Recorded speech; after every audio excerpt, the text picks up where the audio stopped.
আমাদের হারাধনের বড় দুঃখ। দুঃখের কারণ তার মাথায়। তার যে মাথা খারাপ হয়ে গেছে তা নয়। তাহলে তার বন্ধুবান্ধবরা তার সম্বন্ধে দুঃখিত হলেও সে নিজের সম্বন্ধে কোনো দুঃখ বোধ করতো না। কেননা তার যে মাথা খারাপ হয়েছে আর সকলে তা জানলেও তার অজানাই থাকতো। তার দুঃখের কারণ তার মাথার চুলে। হারাধনের বয়স বেশি নয়, এই 22 মোটে, কিন্তু এরই মধ্যে তার দারুণ চুল উঠতে আরম্ভ করেছে। প্রত্যহ তেল মাখতে চুল আঁচড়াতে এত বেশি চুল ক্ষয় হচ্ছে যে হারাধন রীতিমতো ভাবনায় পড়ে গেছে। এভাবে আর কিছুদিন চলতে থাকলে টাক পড়তে আর দেরি কি? আর টাক পড়বে এই বয়সে? তার ওপর হারাধন আবার কবিতা লেখে, যাকে বলে তরুণ কবি। রবীন্দ্রনাথ থেকে প্রায় প্রত্যেক কবিরই কেশাধিক্য আছে দেখা যায়। তাই থেকে হারাধনের ধারণা চুলের সঙ্গে কবিতার নিকট সম্পর্ক কিছু একটা রয়েছে। বোধহয় আকাশে উড়ন্ত ভাবগুলো চুলে এসে আটকায়, যেমন বেতারের তারে শব্দভঙ্গ ধরা পড়ে। চুল গেলে কি আর কবিতা লিখতে পারবে? বোধ হয় না। আর যদি রবীন্দ্রনাথের মাথা ন্যাড়া করে দেওয়া হয়, তিনি কি আর কবিতা লিখতে পারবেন? তাই হারাধন ভারী ভাবনায় পড়েছে। চুল চলে গেলে ব্যক্তিত্ব যায়, যৌবন যায়, মাধ্যাকর্ষণ ছাড়া পৃথিবীর আর সমস্ত আকর্ষণই চলে যায়। কেবল জীবনটাই থাকে। তাও কেবল প্রাণে থাকে মাত্র, সেই জীবনের কোনো মানে থাকে না। তাই হারাধন বড় ভাবিত। অবশেষে হারাধন ভীষগরত্ন, ভীষগাচার্য, ধন্বন্তরী এই সব মার্কা মারা সাইনবোর্ড দেখে এক কবিরাজের শরণ নিল। গিয়েই প্রশ্ন করল, মশাই, আপনাদের কবিরাজিতে কি সমস্ত ব্যাধির প্রতিকার আছে? কবিরাজ মহাশয় বিস্ময়ের বিমূঢ়তা অতি কষ্টে কাটিয়ে উঠে উত্তর দিলেন, বলেন কি আপনি? ত্রিকালজ্ঞ মুনি ঋষিদের আবিষ্কৃত এই আয়ুর্বেদ শাস্ত্র। আপনি যে অবাক করলেন আমাকে। না না, আমি তা বলছি নে, শাস্ত্রের ওপর কোনো কটাক্ষপাত আমি করছি নে। আমি বলছি কি, বাধা দিয়ে কবিরাজ বললেন, কটাক্ষপাত আবার কাকে বলে? আজ না হয় ওই সদ্য বিষ, ওই অ্যালোপ্যাথরা এসেছে, কিন্তু আগে কোন ওষুধ খেয়ে বাঁচতেন? সত্যে, ত্রেতায়, দাপরে? আপনি ভুল করছেন। আমি সত্য কি ত্রেতা যুগে ছিলুম না, দাপরেও বাঁচিনি, এমনকি এই 22 বছর আগেও। ওই তো আজকালকার ছেলেদের দোষ। মুনি ঋষিতে বিশ্বাস নেই, শাস্ত্রে বিশ্বাস নেই, তাতেই তো উচ্ছন্নে গেল দেশটা। বিশ্বাসে মিলায় কৃষ্ণ, বিশ্বাস করতে শিখুন। আগে কৃষ্ণপ্রাপ্তি হতে পারে এমন কোনো মারাত্মক রোগ আমার হয়নি। আমার যে কোন রোগ, আদপে তা রোগ কিনা তাই এখনো জানি না। এই জন্যই তো আপনার কাছে আসা। বলুন, আপনার কি ব্যাধি? যা কোনো চিকিৎসায় না সেরেছে তা কবিরাজিতে সারবে। আপনাকে খুলেও বলতে হবে না। দেখি, দেখি আপনার হাতটা। নাড়ি দেখলেই সব টের পাব। কবিরাজ মশাই হতভম্ব হারাধনের হাতখানা টেনে নিয়ে গম্ভীর মুখে অনেকক্ষণ ধরে নাড়ি টিপে টিপে অবশেষে বললেন, হয়েছে, জলৌকা গতি। আপনার নাড়ির গতি ঠিক জোঁকের মতো। বায়ু, পিত্ত, কফ। আপনার বায়ু কুপিত। যন্ত্রণাটা কোথায়? যন্ত্রণা? যন্ত্রণা তো কিছুই নেই, বেজায় চুল উঠছে। কবিরাজ মশাই ঠিক বুঝতে না পেরে বললেন, অ্যাঁ? হারাধন বললে, মাথায় চুল উঠে যাচ্ছে, এই আমার অসুখ। কবিরাজ মশাই এবার রোগটা ধরতে পেরে নিজেকে সামলে নিলেন। ও, আপনার চুলের রোগ? বায়ু কুপিত কিনা সেই কারণেই উঠছে। টাকের লক্ষণ দেখা দিয়েছে, অচিরেই টাক পড়বে। কাঁচুমাচু মুখে হারাধন বললে, টাক পড়বেই? এর কি কোনো প্রতিকার নেই? আয়ুর্বেদ শাস্ত্রে কিংবা ত্রিকালজ্ঞ মুনি ঋষিদের ব্যবস্থায় কিংবা আপনার কবিরাজিতে? আছে বই কি, আলবৎ আছে। দেখান তো রামায়ণ মহাভারত খুলে যে যুধিষ্ঠির কি রামচন্দ্রের কখনো টাক পড়েছিল? দ্রোণাচার্যের কিংবা দৃষ্টদ্যুম্নের? দশরথের কিংবা দশাননের? রাবণের 12টা মাথায় একটাতেও টাক পড়েনি। তখনই কেন চুল উঠত না, আর এখনই বা কেন ওঠে তা বলতে পারেন? বোধহয় আমরা অ্যালোপ্যাথি ওষুধ খাই বলে। ঠিক তাই। যাই হোক, ও আপনার সেরে যাবে, আপনি ভাববেন না। শাস্ত্রীয় মহাভৃঙ্গরাজ তৈল দিন সাতেক ব্যবহার করলেই আর দেখতে হবে না, তখন চিরুনি ঠেলা দায় হবে। আশা ও উৎসাহ নিয়ে জীবন্ত হয়ে হারাধন বললে, বলেন কি, এমন ওষুধ আছে আপনার? নিশ্চয়ই আছে, আয়ুর্বেদে নেই কি? দিন, তাহলে এক্ষুনি এসেই ভৃঙ্গরাজ দিন আমাকে, যা দাম লাগে দিচ্ছি। দেখুন, শাস্ত্রীয় ওষুধের দাম একটু বেশি, তাই সব সময় তৈরি থাকে না, আপনাকে তৈরি করে দিতে হবে। অল্প করে তৈরি করতে খরচ বেশি পড়ে, আপনার কাছে বেশি কিছু নেব না, তৈরির জন্য যা কিছু খরচ হয় কেবল তাই দেবেন। কত পড়বে বলুন, আমি আগাম দিয়ে দিচ্ছি, আজই তৈরি শুরু করে দিন। নিশ্চয়ই, আপাতত টাকা 16 দিয়ে যান, তাতেই শিশিটাক হবে। এক শিশি 1 মাস ব্যবহারের পক্ষে যথেষ্ট। 16 টাকা! অতগুলো টাকার কথায় হারাধনের টনক নড়ে।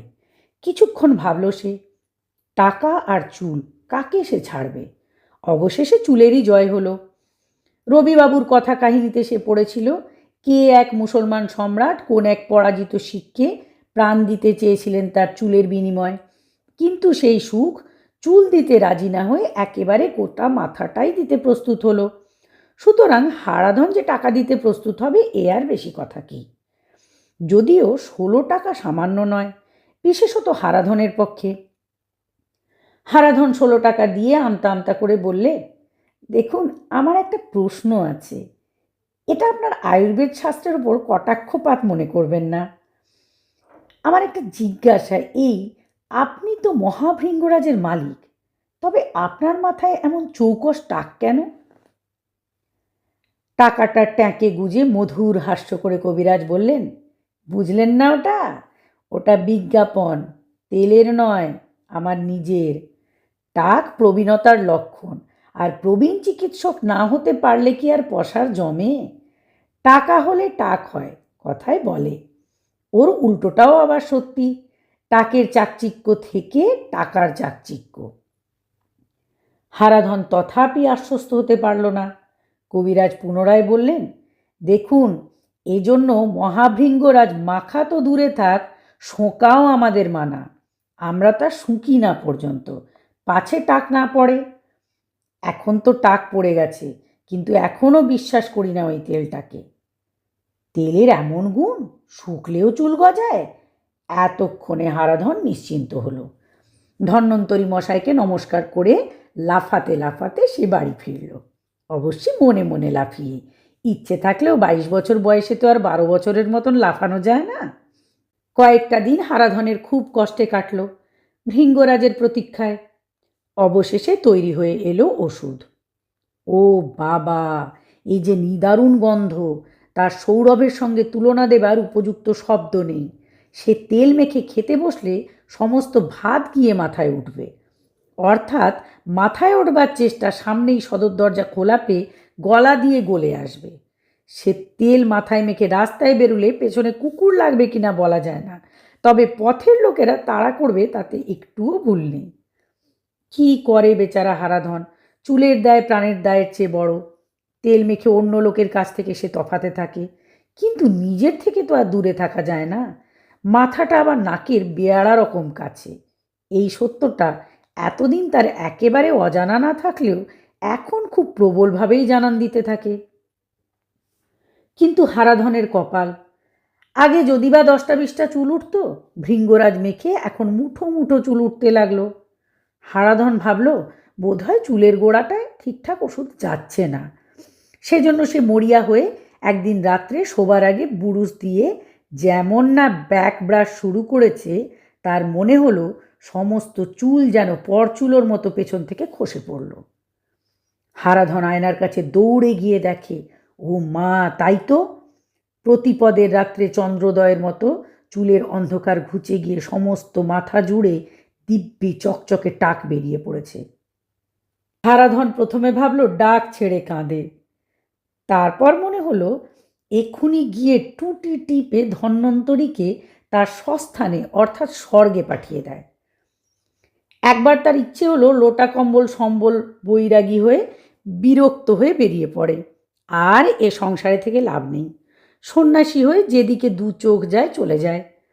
গেরুয়াটা পরে নিলেই চলবে কষ্ট করে, আর মাথা মুড়োতে হবে না, সে কাজটা এগিয়েই রয়েছে। তারপরে মনে করলো, না, বেঁচে থেকে আর সুখ নেই, সে আত্মহত্যা করবে। কিন্তু কিছুই তার করা হলো না। ভাবতে ভাবতে হারাধন তার সদ্যজাত টাকে হাত বোলাতে লাগলো। হাত বুলিয়ে সে আরাম পেল। প্রত্যেক জিনিসেরই একটা ভালো দিক আছে। টাকেরও ভালো দিকটা এতক্ষণে তার চোখে পড়ল এবং হাতেও ঠেকল। হারাধন অবশ্যই এখন আবিষ্কার করেছে যে টাক নিয়েও টেকা যায়, কিন্তু কবিরাজের সামনের রাস্তা সে আর মাড়ায় না। তার কেমন লজ্জা করে, ও পাশের ফুটপাত দিয়েই সে চলে যায়। একবার তার মনে হয় বটে যে টাকাগুলো বড্ড ঠকিয়ে নিয়েছে, কিন্তু তা তো আর ফেরত পাওয়ার কোনো উপায় নেই। এক আধটা নয়, 16টা টাকা। তাতে 16 দিন আরাম করে দেল খসে খাওয়া যেত, 32 দিন বায়োস্কোপে যাওয়া যেত, 2 মাস ফুটবল ম্যাচ দেখা যেত। টাকের চেয়ে টাকার শোকই এখন তার বেশি। একদিন হারাধন দেখতে পেল তার এক বন্ধু কবিরাজের দোকান থেকে বেরোচ্ছে। আসন্ন বিপদ থেকে বন্ধুকে বাঁচাবার জন্য সে তাড়াতাড়ি গিয়ে বলল, কি হে, কবিরাজের কাছে কেন গেছিলে? ও যে সাক্ষাৎ। বন্ধু বলল, আর ভাই বলছো কেন, কোনো পুরুষে নেই কি এক ব্যাধি এসে জুটল। হারাধন মাথা ভরা চুলের দিকে তাকিয়ে সবিস্ময়ে বলল, সে কি, তোমার চুল উঠছে নাকি? না ভাই, বাত, তাও আবার পায়ে। কেউ বলছে সাইটিকা, কেউ বলছে নিউরোলজিয়া। মহা বিপদে পড়েছি। অ্যালোপ্যাথি তো করলুম, কিচ্ছু হলো না। দিন কতকের জন্য সারে, তারপর আবার সেই দেখি এবার কবিরাজি করে। তা কবিরাজ কি বললে?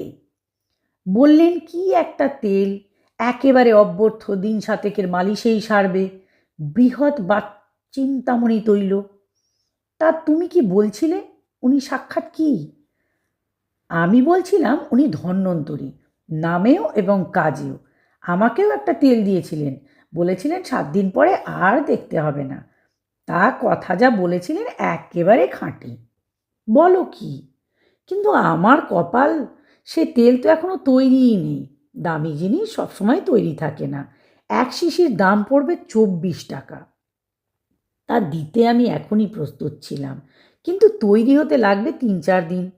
আমার আবার আজই এলাহাবাদ যেতে হবে, বদলি হয়ে গেছে কি না, থাকার উপায়ও নেই। কি করি বলো তো? তাই তো, কি করবে তাহলে? হ্যাঁ, কি বলছিলে, তোমাকেও ওই তেল দিয়েছিলেন না? তার কিছু আছে কি? হারাধন আমতা আমতা করে বললে, তার প্রায় সমস্তটাই আছে। সামান্য একটু ব্যবহার করেই যা ফল পেলুম। তা ভাই, তুমি এই 24 টাকা নাও, আর তেলটা আমাকে দাও, তাহলে বন্ধুর যথার্থ উপকার করা হবে। তা তা কি করে হয়, সে যে, তা তোমার বাদ তো সেরে গেছে ভাই, আর ও তেল রেখে কি করবে? কিন্তু, না না, আর কিন্তু না, বাড়ির কাছেই কবরেজ, দরকার হলে তৈরি করিয়ে নিও। না, আমাকেও তেলটা দিতেই হবে তোমায়। 3 মাসের জন্য এলাহাবাদে ঠেলেছে। তোমার কাছে যা শুনলাম তাতে বিদেশ বিভুঁইয়ে ওই তেল না নিয়ে এক পাও আমি এগুচ্ছি না। একরকম জোর করেই টাকা 24 হারাধনকে গুঁজে দিয়ে তার বন্ধু তেলটা নিয়ে চলে গেল। হারাধন ভাবল, মন্দ কি, একদিক থেকে তো 1.5 গুণ ফিরে এলো। আর মহাভৃঙ্গরা যে বাতের যতই ক্ষতি করুক, বৃহৎ বাত চিন্তামণির চাইতে বেশি করবে না নিশ্চয়ই। টাক হলেই টাকা হয় বলেছিল। কবিরাজের কথাগুলো খাঁটি। হারাধন বিবেচনা করে দেখল। কিন্তু 7 দিন বাদে এলাহাবাদ থেকে বন্ধুর চিঠি পেয়ে হারাধন তো অবাক। বন্ধু লিখেছে, ভাই, ধন্য তোমাদের কবিরাজ, 7 দিন মাত্র ব্যবহার করেছি, এর মধ্যেই আমার বাত প্রায় সেরে গেছে। তার ওষুধ মন্ত্রশক্তির ন্যায় অব্যর্থ। কি বলে যে তাকে আমার প্রাণের কৃতজ্ঞতা জানাবো, ইত্যাদি ইত্যাদি। 3 মাস পর বন্ধু কলকাতায় ফিরেছে জেনে হারাধন বন্ধুর সঙ্গে দেখা করতে গেল।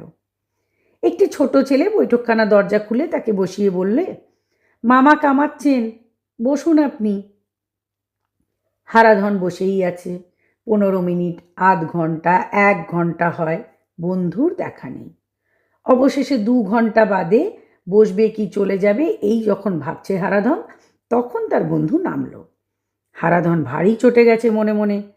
কাজেই প্রথম সাক্ষাতে কুশল প্রশ্ন, কেমন ছিলে, কি বৃত্তান্ত ইত্যাদি সব ভুলে গিয়ে বলে বসল, মন্দ না, লাট সাহেবের এতক্ষণে নামা হলো। বন্ধু বললে, কিছু মনে করো না ভাই, কামাচ্ছিলুম। হারাধন সবিস্ময়ে বলল, দাড়ি কামাতে কি 1 যুগ লাগে? দাড়ি নয়, পা। পা কামাচ্ছিলে কিরকম? পায়ের রোঁয়া কি কেউ আবার কামায় নাকি? রোঁয়া নয় হে, রোঁয়া নয়, চুল, যাকে সংস্কৃত ভাষায় বলে কেশকলাপ, কেশদাম, তাই কামাচ্ছিলাম। পায়ে কেশদাম? অবাক করলে তুমি আমায়। দুঃখের কথা আর বলো না, বাত সেরে এই এক উৎপাত জুটেছে। রোঁয়ায় আর চুলের মধ্যে তফাৎ তো জানো, সে তফাৎ এই, রোঁয়া খানিকটা বেড়ে আর বাড়ে না, কিন্তু চুল ক্রমশ বেড়েই চলে। ভুরু আর চুলের যে তফাৎ, আমার দুটো পায়ে সমস্তটা জুড়ে যা গজিয়েছে তা রোঁয়াও নয়, ভুরুও নয়, আদি ও অকৃত্রিম চুল, না কামালে বেড়েই চলে। ছাঁটার উপায় নেই, কেননা এমন ঘন বিন্যস্ত যে কেউ তাকে চুল ছাড়া অন্য কিছু বলে ভ্রম করবে না।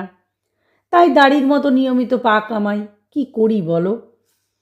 হারাধন নিষ্পলক নেত্রে বন্ধুর 2 পায়ের দিকে তাকিয়ে রইল। বন্ধু বললে, নিত্য এক হাঙ্গাম বটে, কিন্তু বাতের চেয়ে ঢের ভালো। চুলের রোগের জন্য তো আর ডাক্তারের কাছে ছোটার দরকার করে না, কোনো যন্ত্রণাও নেই এর, আর এরও কামালেই কমে যায়। হারাধনের কণ্ঠ থেকে একটিও কথা বেরোলো না। সে মাথায় হাত দিয়ে কি যেন ভাবতে লাগলো, ঠিক মাথায় নয়, তার টাকে হাত দিয়ে।